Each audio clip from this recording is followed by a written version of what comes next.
You never think you will be the one fooled. Not when you work in publishing. Not when your job is literally to read people, on and off the page. But there I was. 30, newly single, and desperate to downgrade my apartment after a breakup with a man who called my writing a cute little hobby. Rent in Brooklyn was a blood sport. So when I met Natalie, polished, funny, warm, I thought, finally, a win. She was everything my ex wasn't. Supportive. Relaxed. She loved that I wrote, even said, "I used to dream of being an author. You're living the dream." We toasted with boxed wine. And that night, I sent in the lease. She moved in with only 2 suitcases and a small cactus named Tony. Minimalist, she said. Free spirit. The first month was great. She baked. She folded my laundry when I left it out. She laughed at my dumbest jokes. We swapped book recs and binged true crime. She was a dream. But dreams, I'd learn, can be rehearsed. It started subtly. She borrowed a scarf, no big deal.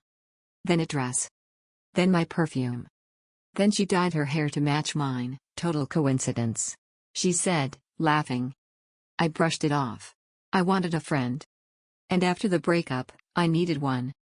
She even asked to read the novel I was secretly writing, the one I never showed anyone. She read the first 3 chapters and cried. "You have to finish this," she said. "This is going to change your life."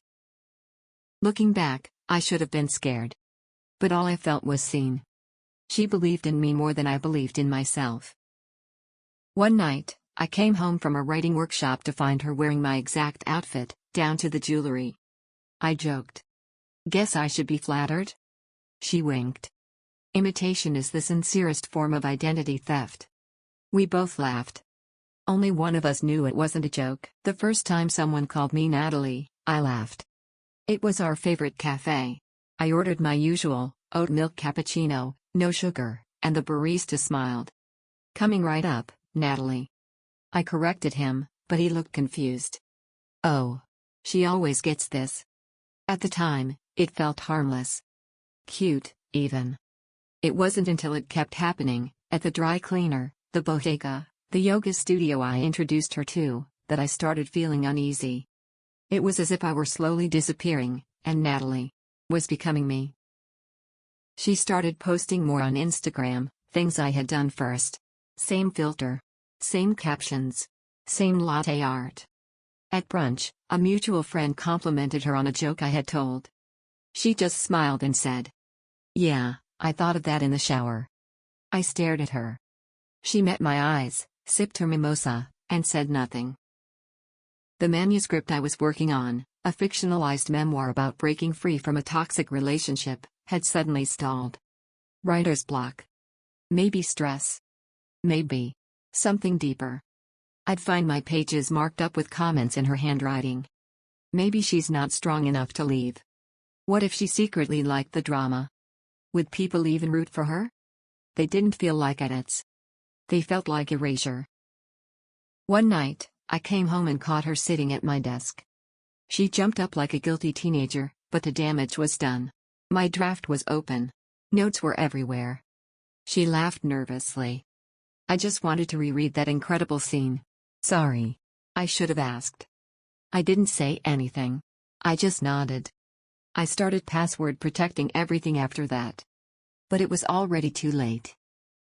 One morning, she left for an interview. She wore my blue blazer, the one I had worn to my first editorial pitch. I didn't say anything. But that night, when I checked my desk drawer for my passport, it was gone. So was a copy of my social security card I'd tucked into an envelope. I stared at the empty drawer, then at her closed door. I didn't want to believe it. But I finally felt it, that chill in your gut when your reflection winks back at you.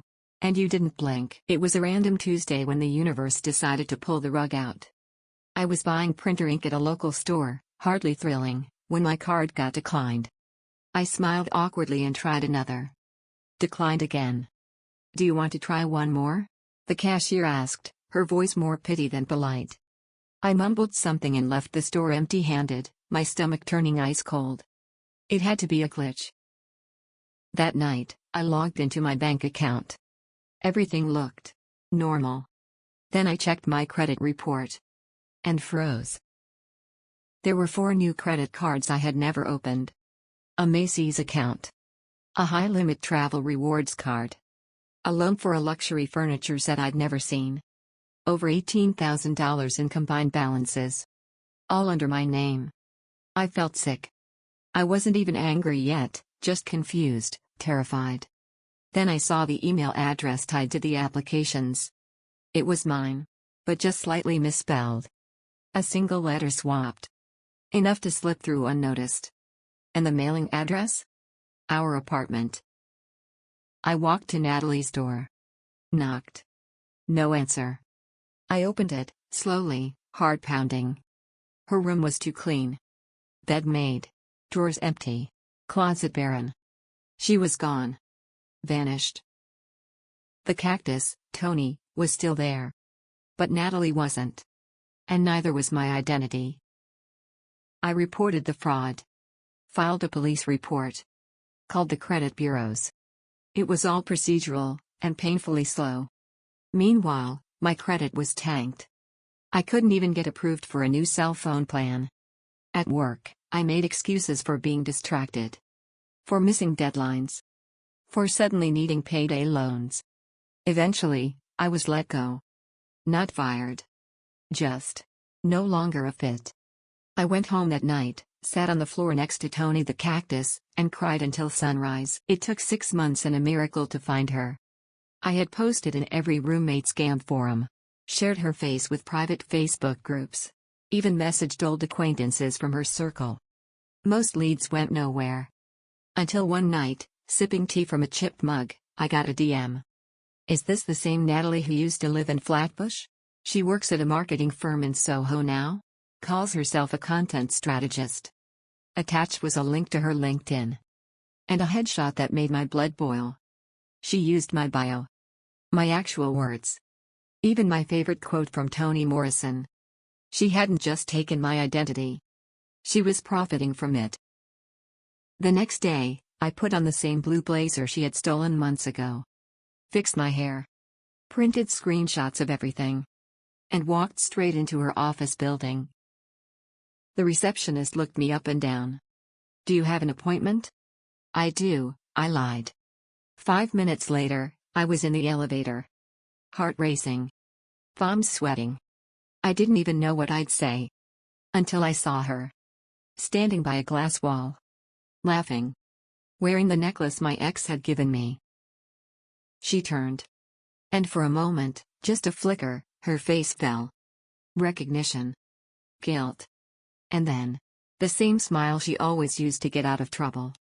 Oh my God, she said. It's you. I've been meaning to reach out. Things just got crazy. How are you?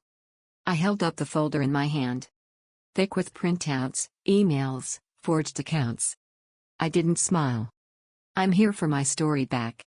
Her face paled. And that was the first time I saw her flinch. Not fake. Not rehearsed. Real. She tried to talk. To explain. Said it was a misunderstanding. Said she had always admired me. Said she just wanted to feel what it was like to be someone people believed in. I didn't say much. I just slid the folder across the table and said, Lawyer. Friday. Or I go to the police. And the press. Then I walked out. Head high. Heart shaking. She never showed up to that job again. But she'd show up again in my life, just not the way she expected. I thought confronting her would give me closure. It didn't. It gave me silence. An eerie kind of stillness that made the nights longer and the mornings heavier. She vanished again, no job, no LinkedIn, no updates. Meanwhile, I was left with a mountain of debt, a shredded credit score, and a manuscript I no longer recognized. The publishing agent who once showed interest? Gone. The market's too saturated. We're pivoting to lighter narratives. Maybe next season. Each rejection felt like salt in a wound Natalie opened with a smile and a forged signature. I worked 2 jobs. One at a second-hand bookstore. Another ghostwriting blog posts about productivity hacks and keto breakfasts. Irony tasted like expired oatmeal at 3 a.m. I could barely pay rent. Tony the cactus started wilting. And so did I. One night, I sat in front of my half-deleted manuscript, tears smudging the corners of my glasses. All I could think about was how she almost won. Almost erased me. Almost stole everything. That's when something snapped, not in a breakdown way, but a breakthrough. I opened a fresh document and typed. She wore my smile better than I did, but only because I forgot how it fit. And just like that, I rewrote everything. Not a memoir of pain. A declaration of survival. I renamed characters.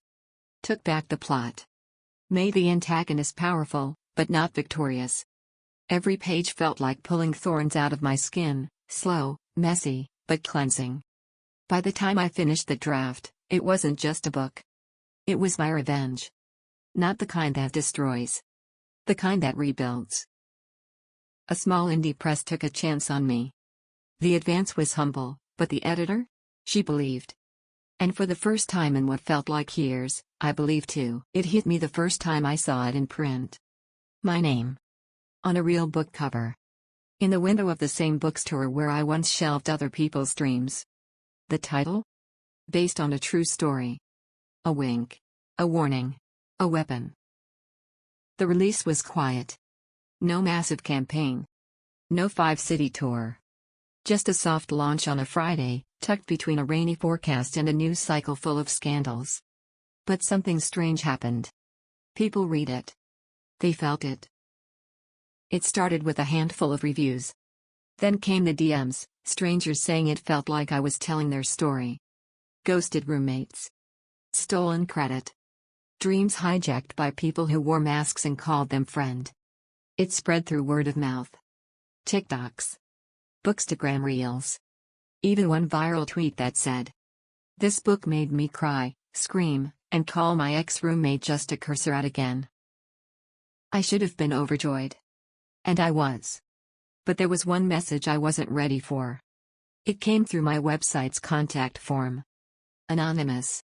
"Congratulations. You finally wrote something worth reading. Too bad you had to live it first." No name. But I knew who it was. Natalie was watching. She didn't reach out publicly. No defamation lawsuit. No rebuttal blog post. Just shadows. But I knew. And I hoped it burned. Because every bookstore that stocked my memoir was a billboard of the life she tried to steal, and failed. I did interviews. Podcasts. Panels. Every time someone asked what the story was based on, I smiled and said, "A very expensive roommate situation." And that's all I ever needed to say. I didn't expect it. I was cleaning spilled coffee off my desk with the edge of a torn receipt when my phone started vibrating nonstop. I thought someone had died. Texts. Mentions. A missed call from my editor with the kind of urgency usually reserved for house fires and broken contracts. I opened her voicemail first. "Call me back now. You're on the list." The list. I thought she meant a review blog. Maybe a niche roundup. But when I called her back, she was already crying. The New York Times bestseller list. Number 9. Nonfiction. Debut author. I didn't scream. I didn't jump or cry or laugh. I just sat there in silence. Because after all the stolen bills, sleepless nights, and self-doubt that could drown a whale, I had finally won. The headlines were small, but steady. From identity theft to literary triumph, roommate scams turned page-turning memoirs, she took my name, so I made it famous. I watched the irony unfold like poetry. She had taken my name. So I turned it into a brand. A week later, I visited that bookstore, the one where I had once shelved other people's stories and wondered if mine would ever matter. My book sat face out on the shelf. A staff pic. With a little handwritten card beneath it. "She's one of us, and she did it." I don't know where Natalie is now. Sometimes I think about her. Not out of fear. Not even bitterness. Just curiosity. If she ever walks past a store and sees my name again. If she ever reads the words she once tried to erase. If she knows she didn't just lose the game, she inspired the whole damn genre. I should have known it wouldn't end quietly. That people like Natalie don't just disappear. They rebrand. She didn't show up at my door. She slid in like a whisper, through a DM on a burner account with no photo, no name. Just a message that stopped my heart. So proud of you. Ready to talk? It was her. No one else knew that phrase. She used to say it every time she betrayed someone. I stared at the message for an hour. No response. Just a block. I told myself that was it. But it never is. 2 weeks later, I got an email from a podcast team requesting a joint interview. They thought it'd be cathartic for listeners. They said she had pitched it. Apparently, she was working on her own story now. Her version. She called it Borrowed Light. I laughed out loud when I read the synopsis. A memoir about losing yourself in someone else's shadow and finally stepping into the sun. No mention of identity theft. No apology. Just repackaged gaslighting. She was trying to turn her crimes into branding. My publisher wanted me to ignore it. Let her scream into the void, my editor said. You've already won. But it gnawed at me. Not because she wanted the spotlight. But because she never said sorry. Never admitted what she did. She just spun it into fiction and hoped no one remembered the truth. A week later, she posted a vague video on TikTok, tears in her eyes, soft piano music, the whole sympathy play. We were both hurt. I just hope someday we can tell our stories together. It went viral. Of course it did. The comments were full of support. Not for me. For her. Because people love a comeback story. Even if it's built on someone else's ruins. But I wasn't scared anymore. Not of her. Not of being erased. Because I wasn't a secret anymore. I was a name.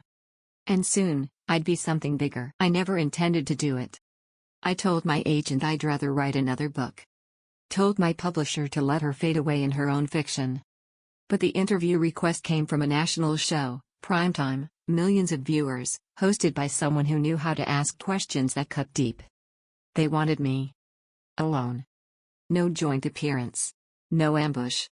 Just a spotlight. And the truth. I said yes. Not for the fame. Not for revenge. For the record. Because I realized something. She was rewriting history. And people were buying it. The studio was colder than I expected. All glass, lights, and nerves. The host greeted me with a warm handshake and an even warmer smile. You ready to tell your story? He asked. I nodded. I'd been living it. The lights dimmed. The countdown began. 3, 2, 1. Live. He started soft. About the book. The success. The bestseller list. Then he asked the question I knew was coming. How did it feel? When someone stole your name, your money, your voice, and then tried to sell her version of the story? I didn't flinch. I told them everything. Not just the logistics, the forged checks, the calls to the bank, the sleepless nights watching eviction letters stack on my kitchen table. I told them how it felt. How it hollowed me out. How it made me doubt my own memory, my own worth. And how writing it all saved me. The comments flooded in before the interview even ended. This hit too close to home. She's everything that other women pretended to be. Now I know who to believe. When the segment wrapped, the host leaned in and whispered. She called. She wanted to be here. We said no. I smiled. A real one this time. Because for once, the cameras weren't on her. They were on the girl she tried to erase, and failed. I never planned to write a second book. The first was an exorcism. Raw. Final. A way to lay everything bare and move on. But life had other plans. Because even after the bestseller lists, the podcast tours, the talk show appearances, she still lingered. Not in my inbox this time. In the comments. In the DMs. In the stories of others. They came in waves. My best friend did the same thing to me. She stole my work and called it hers. I didn't even know this kind of betrayal had a name. That's when I realized. This wasn't just my story anymore. It was a pattern. A blueprint of gaslighting. A crime scene that kept repeating, different names, same red flags. So I picked up the pen again. This time not to mourn. Not even to expose. But to educate. The sequel wasn't angry. It was precise. Each chapter explored a different kind of betrayal, financial, emotional, digital. Each story was someone else's. Shared with permission. Told with care. But all of them echoed mine. My publisher titled it "The Sequel Writes Itself as a Joke." I kept it. Because it did. Because Natalie's silence was as loud as her lies. And because every time someone tried to rewrite my truth, I wrote louder. I didn't check for her name in the book trade anymore. Didn't look for her in panel lineups. Didn't flinch when I walked into events. She became a ghost I no longer believed in. At the first signing for the second book, a woman waited until the end of the line. She was shaking when she spoke. "Your first book helped me leave someone who almost ruined my life. This second one? It made me want to start over." That was the real sequel. Not the pages. Not the press. But her. And everyone else like her, who realized they weren't crazy, weren't alone, and weren't finished yet.